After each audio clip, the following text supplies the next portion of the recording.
Төле би ел арасында Қарлығаш әулие атанып кеткен екен. Аңыз бойынша елге жоңғарлар шауып, ауыл адамдары үйлерін тастай қашқан. Осы уақытта тек Төле би ғана түтінін бұзбастан орнында отыра беріпті.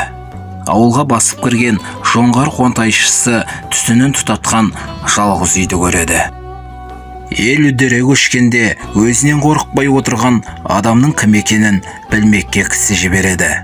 Басы көктеп үйге енген жоңғарлар жөн сұраспастан бірден жауап алмаққа дүрсе қоя береді. Сонда Төле би жоңғарларға амандықсыз сөз бастағанын айтып, бір тықыртса көшпеуінің себебін айтып, екінші рет тықыртқан екен. Жұртпен бірге бас сауғалап, үйін тастамағанның себебін би былай деп түсіндірген екен.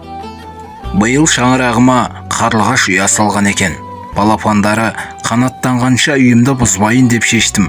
Жау жағадан алды екен деп ұясын бұзып, балапандарды шырылдатқым келмеді. Сендердің де үйлеріңді ойран етіп, бала шағаларыңды шырылдатса, өздеріңе жақсы болар ма еді?